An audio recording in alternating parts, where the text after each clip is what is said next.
to, naibalik na namin sa Shell yung van namin. Namin talaga yung problema sa may makina talaga. At gagawin na uli ng mekaniko yung issue. Possible baka 1 week uli bago maayos yan. Nakauwi na rin kami dito. Dumating na rin pala yung order ko para may supplier na wood. Ipabus na yung stock natin ng box na sa 4 na lang. Kaya kailangan na natin mag-stock. At pagpapagawa uli ako ng mga arcade machine box ulit. Yung marami tong na-order ko, mga nasa 38 pieces na wood. Solid tong mga gamit natin kasi pinolik siya. Hindi siya yung marine wood lang na medyo malambot. Jewel ko na yun next week for assemble. Relax muna kami ng baby ko. Ito, nag-ano daw siya, i-tape. At may pinapakita siya sa amin na dance step na natatrending sa TikTok.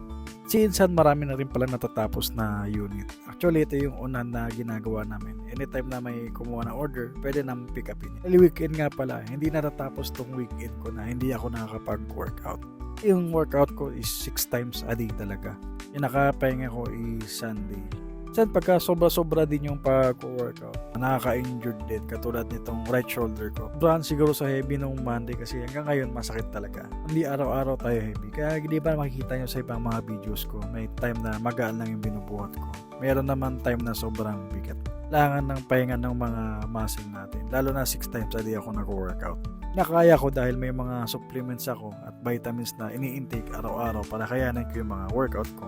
Lalo na ako lang muna mag-isa, wala si coach, medyo busy ngayong week. Hindi ko alam kung kailan pa siya makakabalik eh. Gayon pa man, sinusunod ko pa rin yung mga protocol niya, tsaka mga workout plan na pinapagawa niya sa akin araw-araw.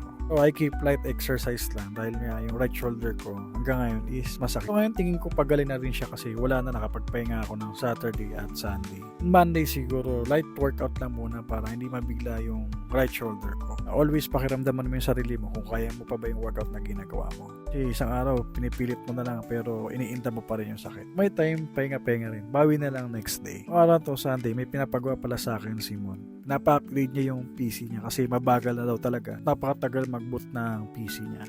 Dahil dito lang naman sa Sorrento yan, punta ko na rin siya para ma-check yung PC niya kung dapat na talaga i-upgrade or may mga i-repair pa. Nakaswerte ko pa rin kasi meron pa rin mga nagtitiwala sa akin na nagpapa-repair ng PC. Kahit hindi na ako nagbebenta at nag-repair, may lumalapit sa akin pagdating sa mga PC repair, ay kaya-kaya ko naman gawin. As long as ilang yung maghihina kasi expert level na kasi yung naghihinang tsaka yung palit ng mga IC.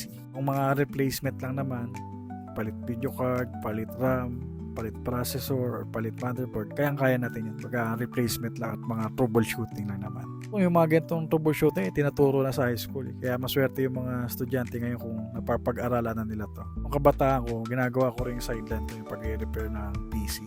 Lalo na ngayon, basic na lang yung pagpo-format ng computer.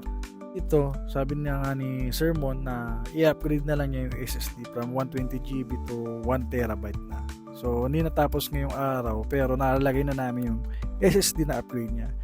By the next day siguro, ipo-format na lang namin siya kasi pinapabackup ko sa kanya yung file na kailangan niya talaga. Takes time kasi yun pagka nag-backup. Pero dahil maliit lang naman yung storage, siguro mga wala pa naman siguro 2 hours yan. Tapos na ako mag-upgrade at mag-repair kay Sermon. Uwi na rin ako kasi may lakad pa kami ni Macy's para magsimba. Pupunta nga pala kami kay Mama at sa mga kapatid niya today. Hanggang sa muli mga kabilog, hope na nag-enjoy ka sa mga content ko at nagbigay ng konting inspirasyon sa mga videos na ginagawa ko. Hindi ka pa nakapollow sa page ko at sa channel ko, baka pwedeng papollow naman para updated ka sa mga next videos ko.